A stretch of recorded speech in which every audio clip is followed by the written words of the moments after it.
Hello, friends, and welcome back to Malicious Compliance Stories. In the annals of retail, a formidable Karen emerges, draped in entitlement and rudeness, ready to unleash her tirade upon the unsuspecting cashier. Our OP, a valiant retail warrior, finds themselves on the receiving end of Karen's disdain during a previous encounter, only to be confronted once more by the harbinger of retail misery. But before we dive in, make sure to hit that subscribe button, smash the like if you enjoy the content, and ring that notification bell so you never miss a juicy story. Karen insults cashier, fails to conceal own entitlement. I have lots of rude customer stories that I can contribute, but this one takes the cake. I was working at the tills at the clothing store I worked at when the most cliché Karen waddled up with two friends and dumped their clothes on the counter. While I was processing the sale, Karen repeatedly kept making rude backhanded comments to me while her friends just stayed quiet. I decided to just ignore her and tried to finish the sale as quickly as possible. When I was done, she leaves, and I was thankful I didn't have to deal with her anymore. Or so I thought. 1 month later, I was on tills again and shouted "next" after finishing a sale. Two women walk up to the counter and one scoffs and says in a mocking tone, "It's next, please." That's when I recognized her, the rude, self-entitled Karen that I had to deal with last month. I just stayed quiet and started processing the sale. Again, I had to put up with her rude, backhanded comments and remarks throughout the whole sale. I thought it couldn't get much worse, but boy, was I wrong. When it was time to pay, she hands me a one-for-all card. This is a gift card that's valid in most stores in my country. I scan it, and it came up insufficient funds, and my face drops because I know she's going to shoot the messenger. Me. There are not enough funds on this card to make the transaction. Karen.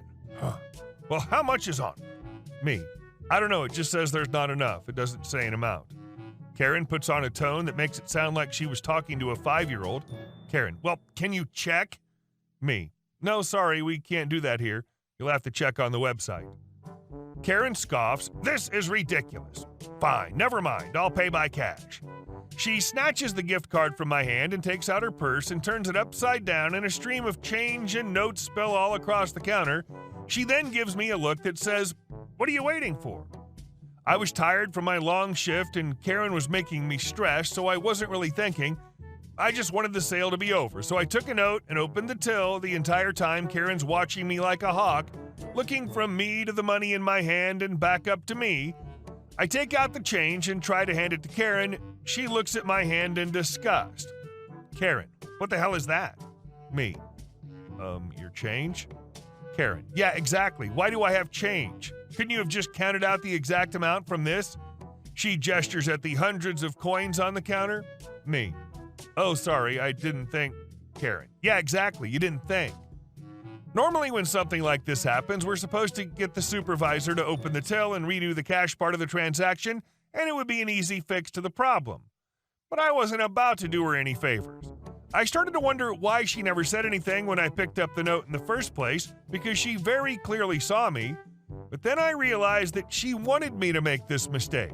She wanted me to make this mistake so she could treat me like crap and justify it in her delusional mind. Me. Well, you were watching me process the sale and you never said anything. Karen looked shocked I would dare talk back to her. Karen, I didn't think I had to tell you. You should have known. I go quiet. I knew if I said anything, I would make things worse, and I hoped that now she had her change, she would just leave. But I had no such luck. Karen, you're brain dead. Both me and the friend she had with her was shocked. She had been incredibly rude to me up to this point, but this was the first time she had blatantly insulted me. She starts repeating this insult at me over and over. Karen, you're so brain dead. She turns to her friend and says, "He's brain dead, isn't he?" But the friend just stayed quiet and gives her a look that seemed to say, "Don't drag me into this." To be honest, I think her friend felt bad for me. I was PO'd. I sat there debating whether or not it would be worth it if I gave her a taste of her own medicine, but in the end, I decided she wasn't worth it.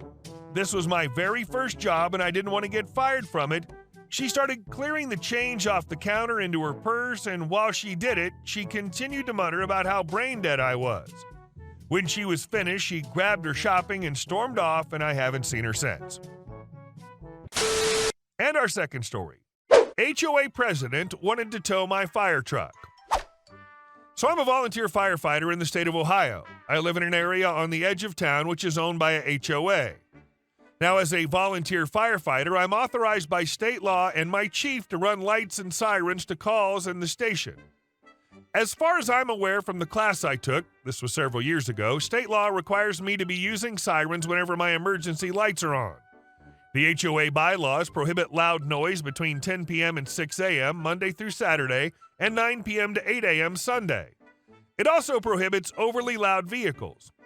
Luckily, our previous president was awesome about my role, and we came to an agreement that if I was called out, I'd activate my lights and sirens as I left the HOA area, which was at the main road, less than a block from my house. He also said he would see about getting an exemption for people like me into the bylaws, but as far as I'm aware, that never happened. A month ago, a new HOA president was elected after the old one moved away. Since then, he's been enforcing the bylaws with a passion. Up until now, I haven't had a problem by following my previous agreement with the former president, but on Sunday at about 6 a.m., a cardiac arrest was toned out at the address of one of our former volunteer chiefs, an awesome and highly respected guy, but that's not really relevant. As you can imagine, everyone responded to that, including me. I also had a moment of forgetfulness and put my lights and sirens on from my driveway and hauled butt through our 25-mile-per-hour zone to get out to the main road. Unfortunately, this goes straight past our new president's house on the edge of the HOA area. When I returned from the call, I was in a bit of a state as unfortunately we were unable to revive our former chief. I was met by the president, who handed me a notice of fines for violating the quiet hours, having an overly loud vehicle, and speeding. As you can imagine, I was not happy, and to be honest, I got a bit aggressive with him and told him where he could shove it. In response to this, he said if he saw my vehicle out, he would clamp it for being in violation of the noise by law, and then after 24 hours it'd be towed. He also said he'd send the fines to collections. Update. So my chief was pretty mad at this guy already, but when a certified letter appeared at the station addressed to myself and the volunteer fire department, demanding payment of fines and threatening again in writing that he would clamp my vehicle, it was like a red rag to a bull. Oh well, as they say, never interrupt the enemy when he's making a mistake. So my chief called a buddy he knows in command staff at the sheriff's office, and they went over to this guy's place with a couple of officers. I get the feeling that the deputies were probably more likely to need to protect the HOA president from the chief than the other way around. But there you go. It was explained in no uncertain terms to the president what the law was and what he was risking, and he's now backed down. The sheriffs also said that if he tries to retaliate, please don't hesitate to give them a call. There's a nasty letter from a lawyer that will be turning up on his doorstep within the next day or so as well, courtesy of the County Director of Emergency Services and the city. The rest of the HOA community has already come out and said this guy's an a-hole, and they're looking at getting him voted out. A few months later, he did get voted out, and I believe I did my part in getting him fired. I'm very privileged to enjoy a lot of support from my local community for what I do, and I definitely don't take that for granted. And our next story. You need to paint your house. This happened back in the late 70s to early 80s when I was a kid, probably about 12 years old. My parents had a few rental properties. One was a 3-story Victorian divided into apartments. 2 of the neighbors didn't like that it was a rental. One was often referred to as Mayor because he spent most of his time going around the neighborhood telling people how to do everything, from mowing their lawn to pruning shrubs, whatever he saw that he didn't like. I had a few friends on the local cemetery maintenance crew. They had stories about him. They gave him the title of Mayor. He would come up there regularly to tell them what they were doing wrong and what they should do instead. The other neighbor was a childhood friend of his and never had any complaints of his own, but always backed up anything his friend said in any complaints. The neighbor didn't like that it was a rental, so he complained constantly. In addition to phone calls and personal confrontations, nothing terrible, just going up to the residents and us when we were there to make his feelings known. He went to borough council meetings to complain and submitted complaints to enforcement for anything they could find. We once got fined because the address numbers painted on the trash cans were 1 inch too short. Seriously, cost my dad $15. He started to complain about the house needing paint, at first with no luck. It wasn't that bad. Code officer said it was okay, but eventually he prevailed, and we got the order to paint the place. We didn't have a lot of money, so my folks went to the local paint place and purchased all the stuff they wanted to get rid of. Returns, stuff not mixed right, whatever they could get, and even had a few painters donate their leftovers.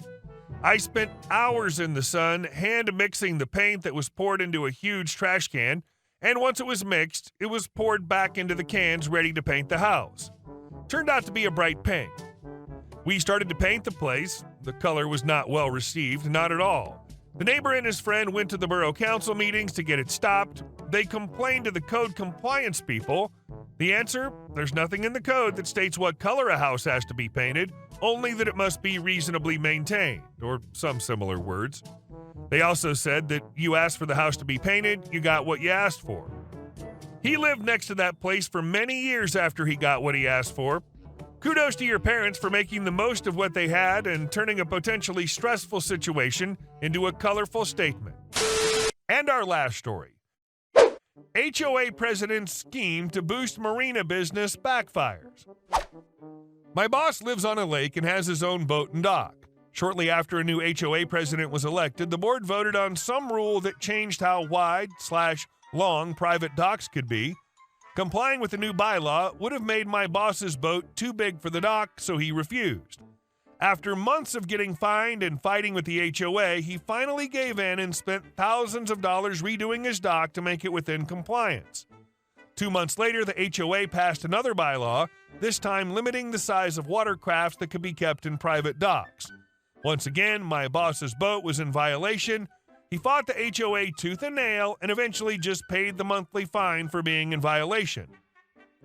During this time, his wife got very sick and he ended up selling the boat to help pay for her medical expenses. A year later, when she was much better, he decided to buy some jet skis and a smaller boat.